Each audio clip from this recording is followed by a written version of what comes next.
Hola, ¿qué tal? Buena tarde a todas, a todos. Bueno, esta tarde es nuestra tarde de lujo, aparte de que tenemos el inicio hoy de este ciclo, pues que me llama mucho la atención que lo iniciáramos. Le puse al ciclo Interacción del poder en el mundo actual, precisamente pues para querer abordar la geopolítica y pues también lo local, pero como las dos cosas se compaginan o tienen una que ver con la otra, pues sí queremos ir jalando de todo para dar estas pláticas, estas mesas de análisis. Hoy nos acompaña pues nuestro gran amigo, fraterno y querido licenciado Carlos Prigolini, argentino, y pues el título es Argentina, precisamente le pusimos Argentina en retroceso, ¿no? Entonces estuvimos ya con él en alguna otra ocasión que nos hizo favor de presentarnos un libro de abajo para arriba, y pues la vez que tenía un mes más o menos de iniciado el periodo de Javier Milei. Entonces, bueno, ahora creo que en este ciclo es muy pertinente pues que iniciemos con él, pues es un caso, creo yo, muy emblemático lo que está sucediendo en Argentina, y pues un país que pues era orgullosamente, ¿no?, un país que se levantó de tanta atrocidad sufrida por la derecha. Ya nos platicará aquí nuestro ponente especialista, antropólogo social y periodista. Entonces, pues ya sin más por el momento, le paso el micrófono para que nos haga el favor, ya que nos hizo el honor de estar con nosotras y nosotros, a nuestro ponente, el licenciado Carlos Prigolini. Por favor, Carlos. Bueno, se escucha, ¿verdad? ¿Sí? Bueno, gracias, Angélica. Compañeros, compañeras, bienvenidos y bienvenidas. Obviamente no podemos hablar del caso argentino sin remitirnos a la situación geopolítica, más específicamente a lo que vive nuestra América, ¿no? La intromisión en este momento del imperio, un imperio en decadencia, obviamente, pero imperio al fin y al cabo, es totalmente descarada. Es una intromisión que estamos sufriendo todos y que estamos muy al pendiente en este momento, en estas horas, de ese brutal despliegue armamentista que el señor Trump hizo en el Caribe en aras de invadir a nuestro pueblo hermano, a Venezuela. Pero rara paradoja, hoy casualmente en Oslo, Noruega, se entrega el Premio Nobel de la Paz, aunque suene ridículo, a Corina Machado. ¿Qué papel puede ocupar alguien que pide a Estados Unidos que invadan nuestros países? O sea, ¿de qué manera se puede tratar o se puede aceptar una persona que tiene el Premio Nobel de la Paz, que le va a pedir al país más belicista, al país más guerrero del mundo, al imperio que tiene más de 150 invasiones directas en América Latina, que invada Venezuela? Más allá de las diferencias que podemos tener o no con el régimen o con el gobierno, mejor dicho, de Nicolás Maduro, es obvio que lo que se apetece para Estados Unidos es el petróleo, es la cuenca del Orinoco y también el Amazonas, tan rico en vegetales, en fauna, en flora también, porque en definitiva, ¿quién está atrás de eso, de los plantíos que hay en el Amazonas? Los laboratorios farmacéuticos. La gran industria farmacéutica es la que está atrás de toda esta ofensiva, como también la carrera armamentista y la industria armamentista. Estados Unidos e Israel son los países que más producen armas. Por lo tanto, hoy tenemos una guerra no declarada, pero guerra y genocidio en Palestina, y tenemos otra guerra no declarada en el Mar Caribe con la amenaza permanente a Venezuela, que también esperemos que no fructifique esta amenaza, pero en caso de serlo, también tenemos que poner las barbas en remojo en México, porque México también está amenazado, como también está amenazada la hermana República de Colombia bajo el gobierno del compañero Gustavo Petro. Dicho esto, es obvio que algunos ni necesitan que se les haga la guerra porque son lacayos por naturaleza, ¿no? Son sirvientes del imperio y desgraciadamente nuestra querida Argentina está sufriendo esos embates a través de un lambisconero que llegó como combatiendo a la casta, pero que no solo no combatió en ningún momento a la casta política, sino que se rodeó de dicha casta. Es decir, el gobierno de Javier Milei en Argentina está rodeado de casta. El caso de Patricia Bullrich, una persona que viene viviendo del erario hace más de 40 años, ¿sí?, que se ha travestido en diferentes colores políticos, el caso de Sturzenegger, el caso de Caputo, el ministro de Economía, que es el mismo que nos endeudó en la época de Macri por 58.000 millones de dólares. Entonces Argentina está viviendo horas aciagas, quizá el peor gobierno de la historia democrática, por lejos se lleva ese premio el peor gobierno, muy cerca de la dictadura militar, a tal punto que amenazan con la libertad de los genocidas, y también atacaron a las madres de Plaza de Mayo, a nuestras abuelas, clausurando los claustros y las universidades que habían fundado las madres de Plaza de Mayo. Se trata de un régimen de ultraderecha, un atropello de la ultraderecha, quien no cree definitivamente en la democracia. No hay una ultraderecha democrática. Es falso eso de los golpes blandos, los golpes duros, porque llámense golpes blandos, golpes duros, el que los sufre siempre es el mismo, es el pueblo. El sujeto, siempre que sufre ese tipo de embates violentos, tanto económica como socialmente, como también en la libertad de expresión, es el pueblo y, por supuesto, los periodistas que cumplen la función del periodismo, porque hoy Estados Unidos se vale del periodismo mercenario, de los mercenarios del micrófono, de aquellos que a través de la fake news y de esos jueces comprados que a través del lawfare, digamos, no solamente tergiversan todo, sino que, como decía Chomsky, es peor que una bomba atómica, porque la información mala, la mentira, te destruye el cerebro.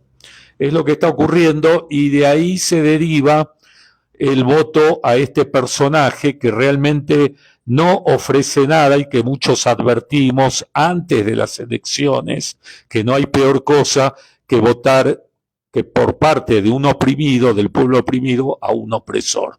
Ya Fanon hablaba de eso, Franz Fanon, pero acá tenemos una realidad que se está imponiendo no solamente en Argentina, sino que se está imponiendo también con otros golpes de ultraderecha que llegan por la vía democrática, entre comillas. El caso de la Italia de Meloni, el caso de la Hungría de Orbán y el caso de Chile, ruego equivocarme, que próximamente tiene elecciones, pero donde la clara favorita es la ultraderecha pinochetista que encabeza José Katz.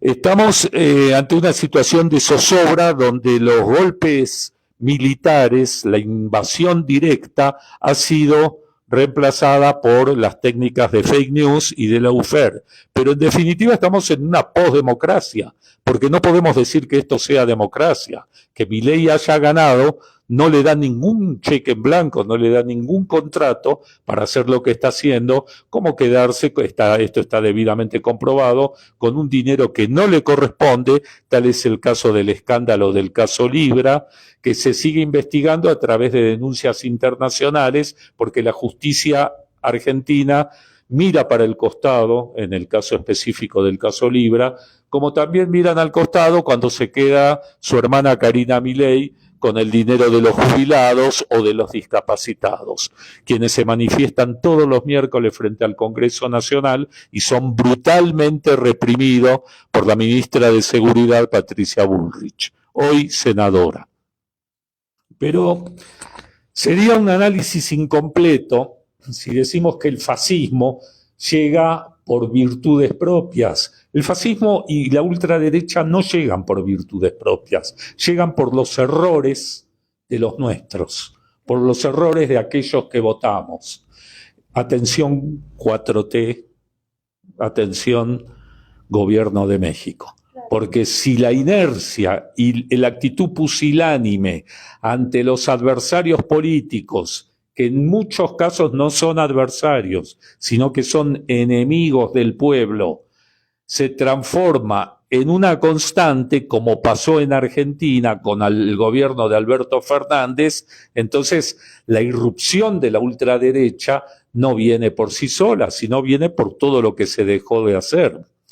Lamentablemente la franja etaria en Argentina se vota a los 16 años.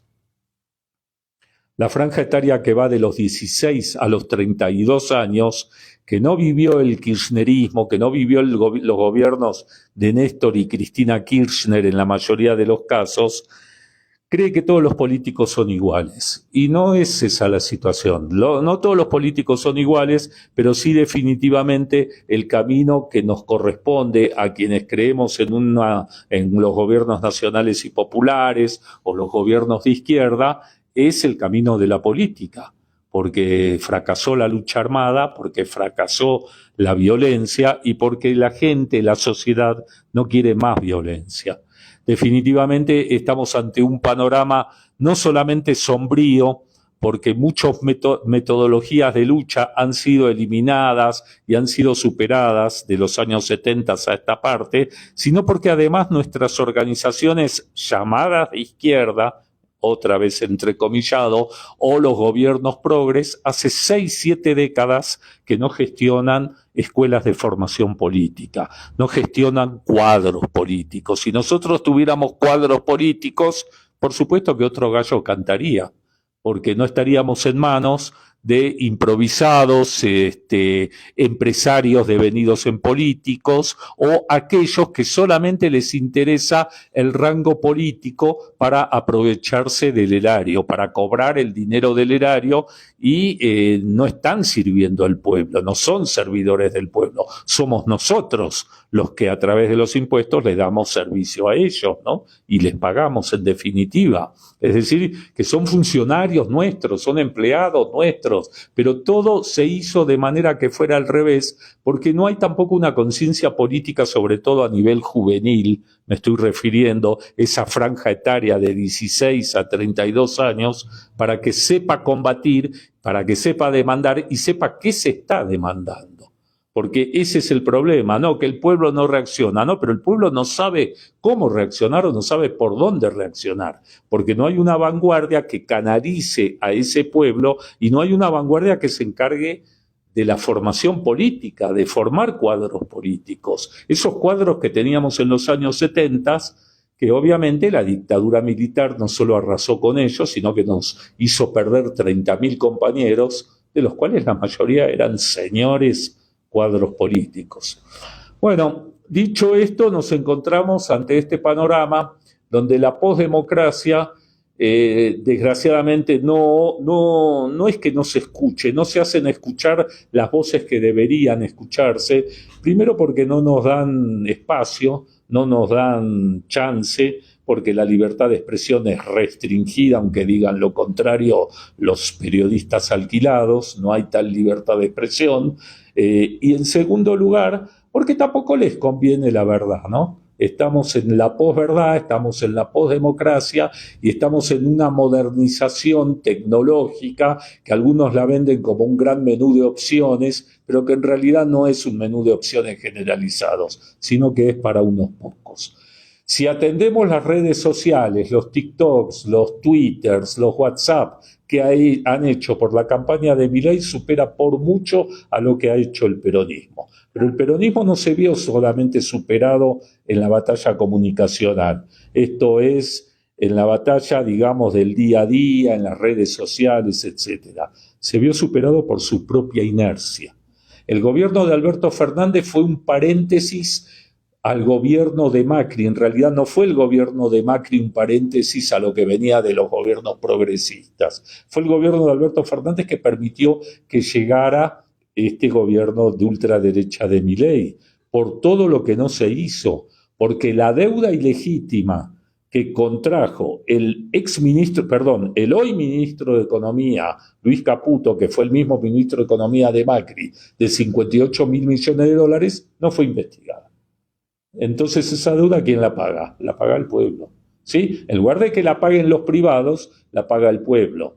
Cualquier relación con el Fobaproa en México, en la época de Ernesto Zedillo, no es pura coincidencia. Es parte de un plan que tiene la élite, aquel círculo rojo que está por encima de estos presidentes y que manda a su vez a estos presidentes para engañar al pueblo, para someternos, para hacer leyes retrógradas como es la ley laboral en este momento en Argentina, una ley tan retrógrada que causó, digamos, una crisis económica brutal, causando el cierre absoluto de 20.000 pymes, pequeñas y medianas empresas.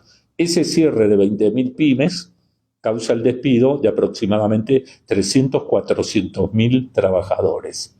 Esos 300, 400.000 trabajadores no son indemnizados en tiempo correcto, sino que la ley laboral le permite pagar al patrón la indemnización a un año y prorrateada.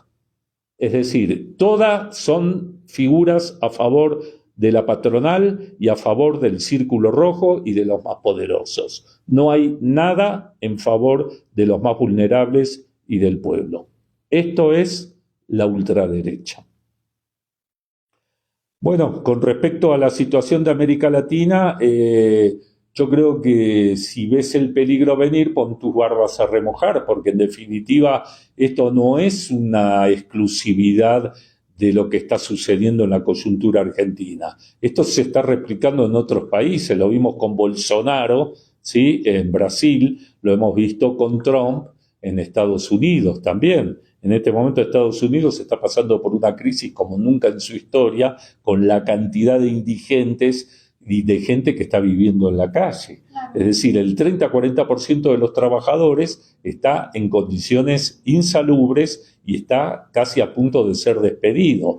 Y la situación no es tan diferente a la de Argentina. Lo que pasa es que Estados Unidos está viendo que, consecuencia de esta crisis económica, está viendo cómo China está ganando mercado. Por lo tanto, ese occidente, ese way of life, ese neoliberalismo que tanto predicaban Margaret Thatcher y Ronald Reagan allá por el consenso de Washington en 1990, hoy vemos que tiene patas muy cortas, que se acabó el neoliberalismo, que se acabó el American way of life y por lo tanto el fascismo no cierra sin represión. Estamos ante la teoría del shock del que tanto hablaba la socióloga canadiense Naomi Klein. Así las cosas, espero que a través de esta breve introducción más o menos tengamos en claro cuál es el panorama de nuestra América. Claro,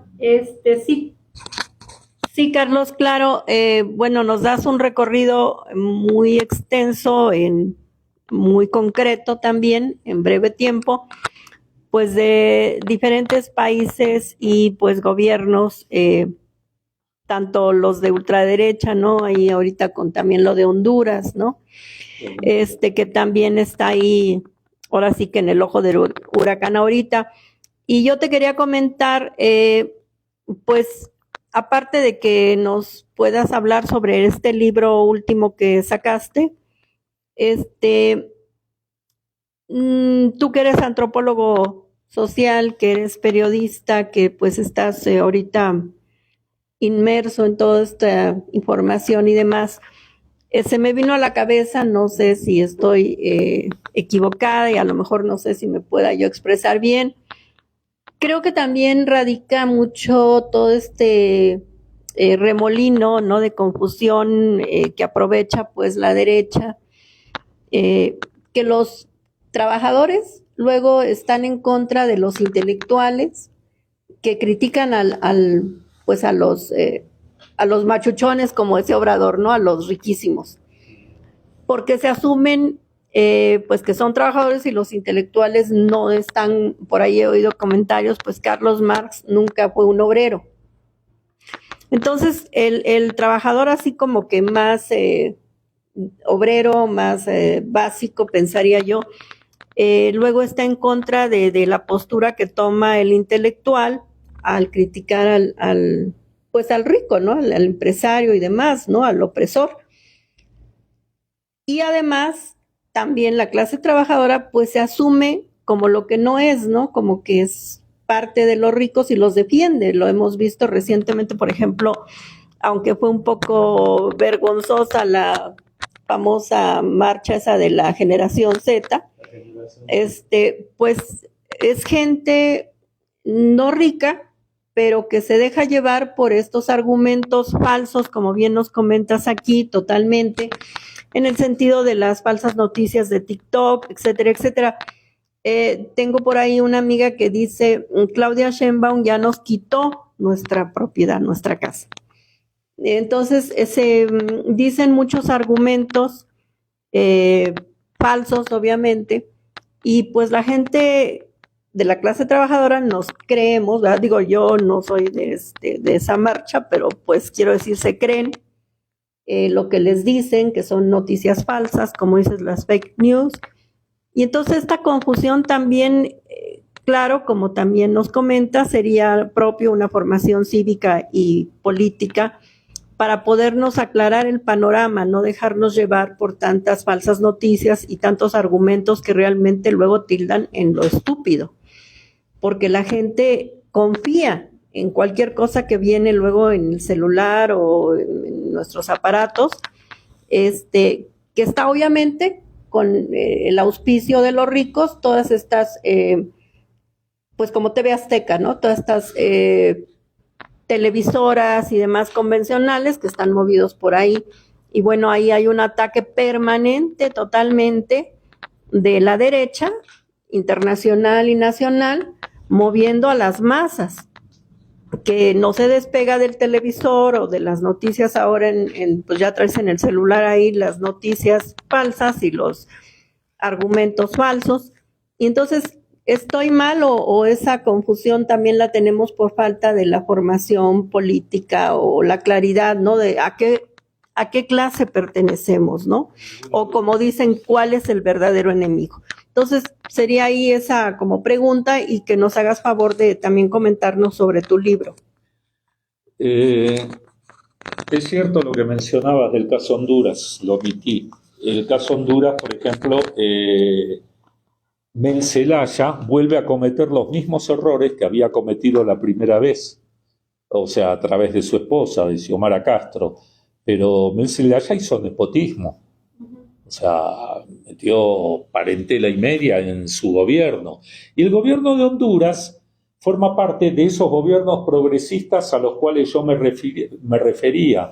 Acá en el capítulo 4, ¿por qué los oprimidos votan por las ultraderechas? Más allá del sadismo y la crueldad, porque hay sadismo, hay crueldad, te quiero ver sufrir, te quiero ningunear, y no importa que yo no progrese económicamente, pero que mi vecino no se compre una camioneta o no se compre una casa, porque eso sería terrible. Si explotamos, que explotemos todos juntos. Hay un artículo que yo he reiterado del libro De abajo hacia arriba, que es La autocrítica tan temida. Yo ese libro lo reitero porque alguna vez tuve una discusión en sectores, compañeros cubanos de izquierda y de otros sectores políticos, y yo decía que la autocrítica era imprescindible y era necesaria, que si no hacemos autocrítica y no aprendemos de nuestros errores, como decía Marx, la historia se repite dos veces, primero como historia y después como farsa. Entonces, acá lo que tenemos, más bien como tragedia, ¿no?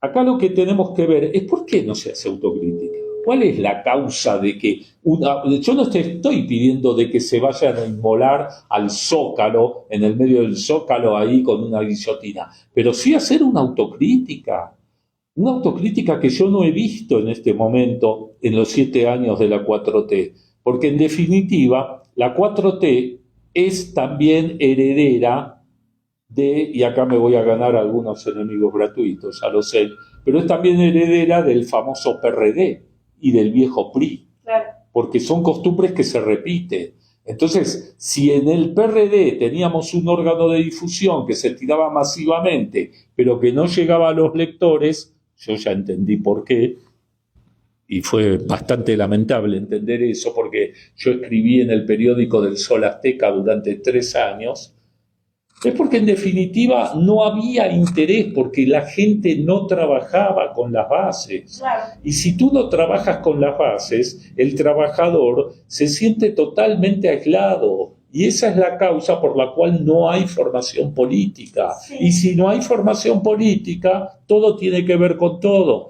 Tú, trabajador oprimido, vas a votar por el opresor.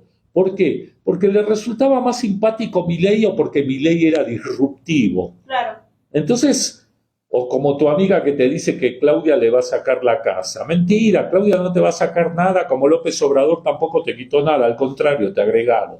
Porque te dieron un salario mínimo vital y móvil, que es mucho más respetable el día de hoy, porque te dieron una pensión que antes, no sé si la otorgaba Fox, pero eran 500 pesos. ¿Sí? ¿Ok? Y te dieron un servicio de seguro social, del cual quienes somos derechohabientes del seguro, gozamos, digamos, de buenos profesionales. Claro. Entonces, todo eso no se había visto antes. Yo tengo 45 años, 48 años en México, y por lo menos antes no lo había visto. Eso no quiere decir que yo apoye en todo a la 4T, tengo mis críticas, pero ¿quién escucha mis críticas? ¿La escucha la clase gobernante? Cuando yo voy, digamos, en un carro por el Estado de México y me agarra un socavón y me tengo que quedar parado ahí, o la carretera, digamos, hacia Querétaro está siempre arreglándose y con unos baches impresionantes, o cuando transcurro por la ciudad que no hay la iluminación correcta, como tampoco hay el transporte público correcto, ¿sí? A pesar que ahora se están haciendo esfuerzos porque viene el Mundial y porque tenemos que tener un tren que sí nos va a unir con Querétaro, con Toluca, bienvenido, ¿sí? Pero también se va en el pensamiento crítico, entonces se escatima mucho la reflexión crítica. Y el marxismo es crítico. Claro. ¿De qué hablamos cuando hablamos de izquierda? Hablamos del marxismo, a cada cual según su necesidad, a cada cual según su capacidad, ¿sí? Hablamos de marxismo cuando decimos que la historia de la sociedad es la historia de la lucha de clases. Por lo tanto, es marxismo puro. Pero estos gobiernos no son marxistas. Estos gobiernos son gobiernos nacionales y populares. Entonces no confundamos un gobierno nacional y popular o gobiernos progresistas, ¿sí? Sí, con la izquierda. Claro. La izquierda es otra cosa. Entonces tenemos que saber de qué estamos hablando, pero no se puede saber de qué estamos hablando si no hay formación de cuadros. ¿Y por qué no se trabaja en la formación de cuadros? Creo que hay un instituto de formación política que lo dirige Barajas, el Figón. ¿Sí? Bueno, yo no he tenido el gusto de conocer al Figón o de contactarme, pero me parece que hay mucha necesidad, y esto no lo he visto precisamente acá en la Ciudad de México, sino en los pueblitos, en las afueras, hay mucha necesidad de formación política. Sí. ¿Sí? Como antropólogo me tocó estar en Pinotepa Nacional, en Jamiltepec, ahí en la costa mixteca, y sí he visto la necesidad que los pueblos originarios tienen de esto, de la reflexión crítica, del debate público, de los círculos, que son minoritarios, tú lo sabes mejor que yo, porque tú estás en esto. Ahora, lo que decías de los trabajadores no tienen opción. Los trabajadores lamentablemente tienen que, en el caso argentino, no solamente están siendo despedidos, sino que también están siendo humillados. Tú vas al día siguiente a trabajar a tu fábrica y vas a encontrar los portones cerrados con soldaderas. ¿Por qué con soldaderas? Porque yo puedo abrir el portón y decir, bueno, ustedes quebraron la empresa, pero yo no la voy a quebrar, vamos a hacer una cooperativa. Y la cooperativa es un derecho legítimo de los trabajadores, ¿no? Se les impide hacer cooperativa. Se les impide la revocación de mandato. Nosotros tenemos que saber que cuando un tipo asume y no hace lo que prometió, tenemos por derecho constitucional, ¿sí?, la revocación de mandato. Y nada de eso se emplea, porque el Congreso y el Poder Ejecutivo, así como los jueces que no trabajan, son la misma gata revolcada, ¿sí? Se acaba de ir de la Fiscalía General de la República el señor Gersmanero. ¿Cuántos años lleva Ayotzinapa? 7 años. ¿Qué es investigador? Ajá, no, bueno, con Gers, ¿no? Pero ya ves que está desde... Sí, desde el 2014. Ah, no, con 14, Gers, pero tiene 11 años que sucedió, el 2014. Sí.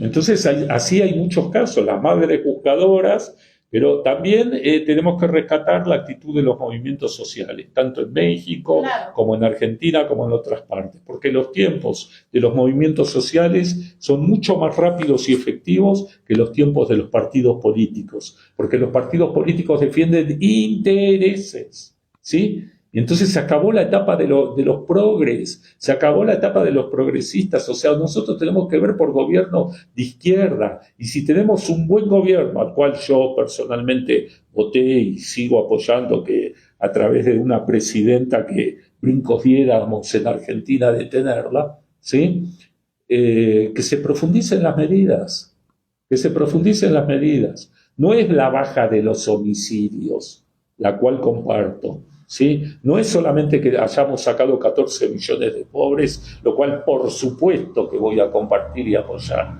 Es también la profesionalización de la juventud en la política, la formación de cuadros políticos. Claro. El libro que hice de abajo hacia arriba, creo que tú lo tienes, hablo de eso. Hablo de eso porque pongo opciones al neoliberalismo. Pero lamentablemente esas alternativas que hacemos los ciudadanos de a pie, cuando tú se las llevas a un candidato, se las llevas a un político importante, cosa que he hecho con Andrés Manuel López Obrador cuando el compañero Andrés Manuel era regente de la ciudad, cosa que he hecho con funcionarios de Morena y del PRD, o no te contestan cuando te dicen que está muy bueno, que te voy a llamar, no te llaman, o te dicen, le estás dando demasiado poder a los ciudadanos. Ah, bueno, entonces ahí está el problema, darle poder a los ciudadanos. Es decir, de abajo hacia arriba. La 4T es un movimiento vertical, va de arriba hacia abajo, ¿sí? Y tal vez sería bueno hacer asambleas populares con la compañera Clara Brugada en la Ciudad de México por temas como la inseguridad, como el alumbrado público, como la falta de agua, como las inundaciones que ha padecido Chalco y que han padecido Cuautitlán Izcalli y otros lugares del Estado de México, ¿no? Claro. Sí, totalmente de acuerdo, Carlos. Y bueno, la vez que hablaste sobre que estábamos a un mes del gobierno de Javier Milei, que por cierto, como yo lo estoy reenviando a los grupos, que ya lo habrán notado, pues ya vamos acercándonos a las 3,000 vistas. Ojalá que se puedan suscribir para que nos apoyen con la suscripción y a lo mejor el like que le puedan dar y lo compartan. Como verán, son personajes de primera los que hablan aquí en este canal, el cual me honro conducir y soy productora porque son excelentes, aparte de seres humanos, profesionistas y pues académicos y demás. Pero a lo que iba es que en esa intervención que tuvo nuestro amigo Carlos Prigolini, decía algo así, ¿no? Para que los malos avancen donde estamos los buenos, ¿no? Entonces, exactamente, es necesario que la gente, pues los que estamos en alguna organización social, que somos de algún gremio laboral y demás, pues tengamos el interés, yo diría, de participar, de involucrarnos, ¿no? De sentirnos en algún curso que tomé con Edgardo Buscaglia, hablaba él, en este caso, por ejemplo, las calles, que luego la gente pues destruye, no sé, una banca, una caseta telefónica y demás, porque no se siente parte, no siente parte que esas calles, eso es de ellos. Entonces, que habría que involucrar a la gente y pues sería lo mismo acá, ¿no? Si nosotros no nos involucramos con estos temas, con este quehacer, que no sería el quehacer de Lenin, pero pues el quehacer como sociedad. Pero sí es importante, yo digo, como nos lo comentaba esa vez que nos presentó el libro el compañero Carlos, hacer estos grupos, ¿no? Estos círculos, yo me gustaría pues que hubiéramos esta frecuencia de reunirnos, aunque sea una vez a la semana, que participara algún ponente, que hubiera esa interacción, que hubiera esa convivir en ideas. Y eso sería muy bueno porque por ahí podríamos empezar también a ver qué es lo criticable, cómo lo podemos aportar de que se pueda enmendar y demás. Y digo, sería para mi gusto la primera tarea y en segundo lugar, pues bueno, acudir a nuestros representantes, ¿no?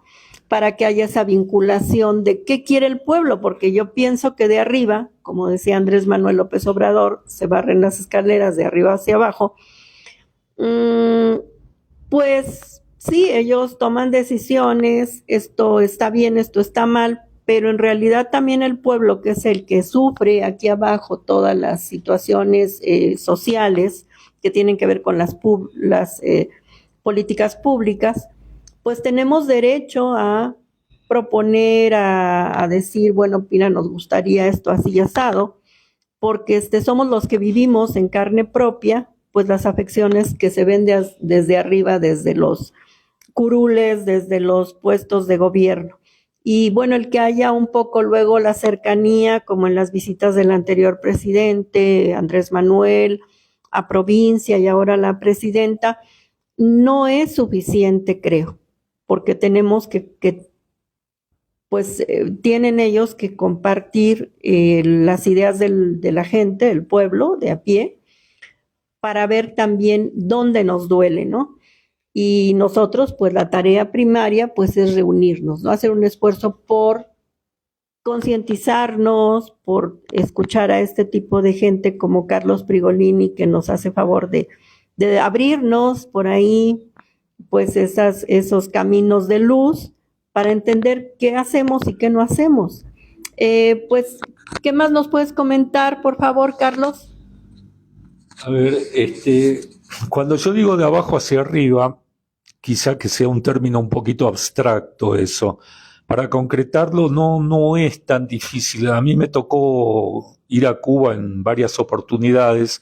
Afortunadamente no eran viajes turísticos, eran viajes de aprendizaje. Y sí se aprende, evidentemente, no es casual que los cubanos hayan hecho la revolución que tuvieron, no es casual que haya cero analfabetismo, no es casual los grandes logros heroicos del pueblo cubano, a pesar de, estamos hablando, 65 años de bloqueo. El bloqueo más cruel e inhumano, el mismo bloqueo que se aplicó a Venezuela, sin que los organismos multilaterales, OEA, Naciones Unidas, levantaran la voz. Entonces, si hay algo que yo rescato ahí es la formación de los CDR, los Comités de Defensa de la Revolución. Yo hice un trabajo en relación a eso donde de alguna manera incorporamos a ese tipo de comités a la Ciudad de México, como por ejemplo los comités de base. ¿Qué es un comité de base? Es un comité de manzana. Nosotros reunidos de esta delegación, Coyoacán, ¿verdad? Sí. Agarramos una manzana, designamos un representante por manzana, se juntan esos representantes y a la vez hacen una asamblea de barrios. Esa asamblea de barrios, que digamos es el órgano máximo, es el que va a auditar a la delegación o al municipio. Entonces, si tú gastaste tanto en esto, bueno, comprobámelo, vamos a ver la factura, sin tercerías, sin outsourcing, etcétera, y vamos a ver si esto se cumplió. Pero esto los ciudadanos estamos en condiciones de hacerlo. No nos subestimemos nosotros y no sobreestimemos a los que están arriba, porque muchos de los que están arriba no trabajan. Yo estoy seguro que tú votaste a la 4T, pero no votaste a Dan Augusto, no votaste a Monreal, no votaste a Pedro Aces. Entonces, lo que nosotros tenemos que hacer es sobreestimar y capacitarnos para poder hacer ese formato de abajo hacia arriba. Son los CDR cubanos, no estoy inventando nada, porque algunos se adjudican lo que dicen como que estuvieran inventando la pólvora o el átomo y son copias de otras cosas. Claro. Y esto se aplicó en la provincia de Buenos Aires, en Argentina, con un gobierno liberal a través de las manzaneras, le llamábamos, que eran las representantes de cada manzana. Claro. ¿Sí? Entonces, se formaron así los comités de defensa de la revolución, en ese caso los comités de defensa de nuestros municipios,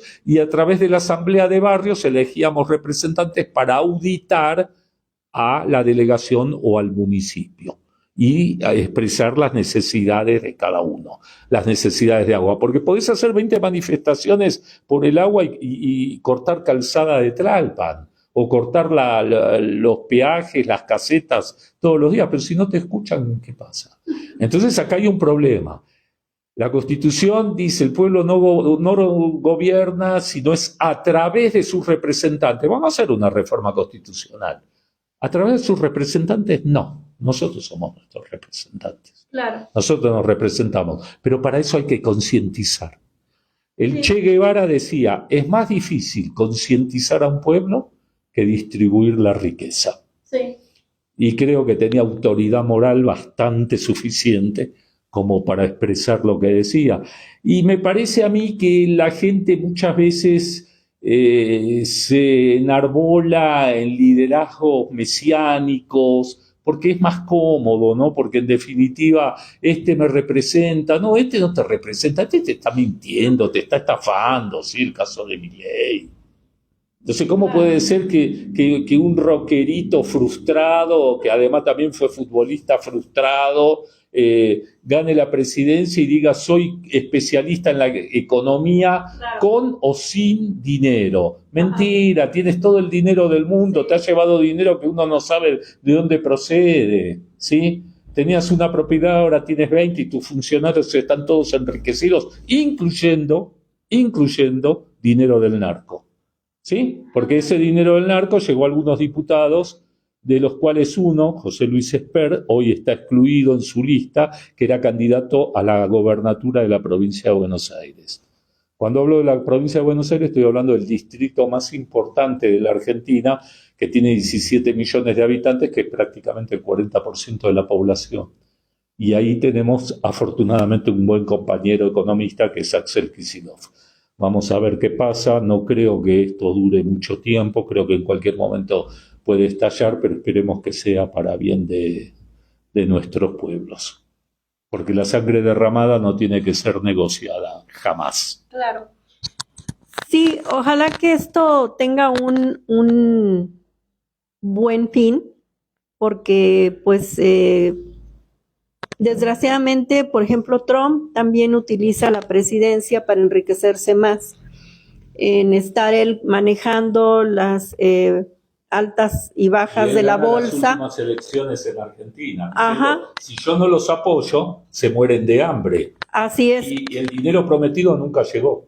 Así es. Entonces, poner, creo, también personajes como Javier Milei, como Donald Trump, gente que de por sí ya tiene una fortuna y que se hicieron de esa fortuna de manera también de oprimir a sus trabajadores mañosamente, etcétera, etcétera, pues creo que también sería un foco rojo para que la gente que vota pudiera tener esa conciencia de no votar por ellos, porque obviamente al ponerlos en un puesto como de presidente, pues lo que hacen es utilizar todo eso, los contactos y demás, pues para enriquecerse más, no para beneficiar al pueblo. Entonces, es básico que podamos tener pues esta formación, esta conciencia, esta reflexión, y que podamos acercar la crítica a los que en este caso, como en México, pues ya tenemos ahí como que un bastión, pensaría yo, pues que está la 4T, a lo mejor es un bastión y tiene sus imperfecciones, claro, pero para eso estamos los ciudadanos, pues para decir, pues esto como que cámbialo, ¿no? Por ejemplo, en este caso ahorita que tenemos mayoría en las cámaras, pues es el momento, ¿no? Yo De diría que cambiar. no solo es el momento, sino que también se puede profundizar el proceso. Claro. Entonces yo no tengo ningún inconveniente, digamos, en ser escuchado, pero ¿quién te escucha? También ese es el problema, porque a veces se pierde más tiempo en las internas y en los puestos que en escuchar a las bases, que en escuchar a los pueblos. Digamos, tienen mucho que decir nuestros pueblos, pero sobre todo la energía y el decir y la autonomía de nuestros pueblos originarios. Claro. Nuestros pueblos originarios en México han dado no solamente un sentido de lucha, sino que han comprobado, ¿sí?, que sin la necesidad del Estado ellos pueden ser autosuficientes, son autogestivos. Este libro es un proceso de autogestión de parte de este humilde servidor. Entonces creo que podemos ser autogestivos en muchos aspectos. El EZLN ha hecho, digamos, una demostración de autogestión, de autonomía y, en definitiva, a pesar de las amenazas, a pesar de la cercanía de militares y vuelos rasantes que los mismos militares de manera totalmente provocadora han realizado, ahí lo tenemos y cada vez tenemos más gente hacia el interior del EZLN. Y el EZLN es un ejemplo de muchísimos pueblos originarios que tenemos acá, que a través de sus artesanías, a través de sus cultivos, a través de sus modos de producción, jamás han necesitado del Estado.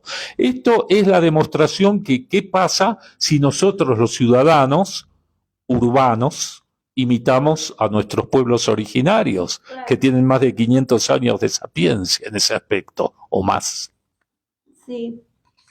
Sí, totalmente, pues como dices, este libro también es una guía, ¿no? Para que podamos... Para demostrar las mentiras, ¿no? La estructura fundamental, la columna vertebral de la derecha es la mentira. Claro. Miente 10 veces para que esa mentira se convierta en verdad, decía Goebbels. Esto fue en 1940. Hoy, 85, 90 años después, es casi lo mismo, difama constantemente que algo queda. A tal punto llega la difamación, a tal punto llega la mentira para convertirla en odio, porque el negocio de ellos es el odio y el miedo, ¿sí? Que la mejor presidenta que hemos tenido los argentinos, por lo menos en las últimas 7 décadas, hoy está presa.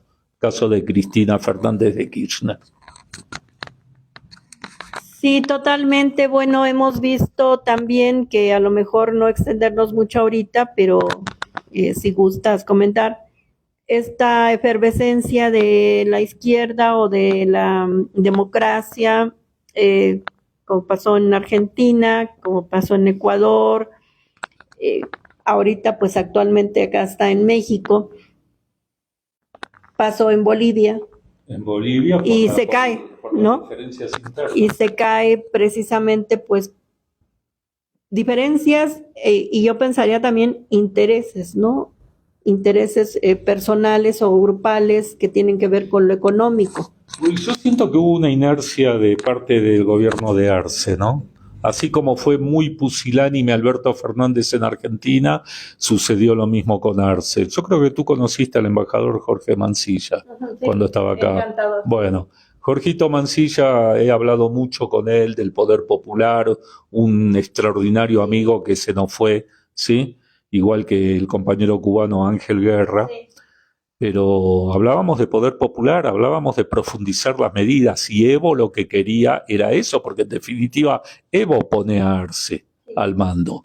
Pero Arce hace todo lo contrario, nombra gente de derecha alrededor, que es un poco el problema de Lula en Brasil, pero Brasil es otro caso, es mucho más complejo, es más complicado.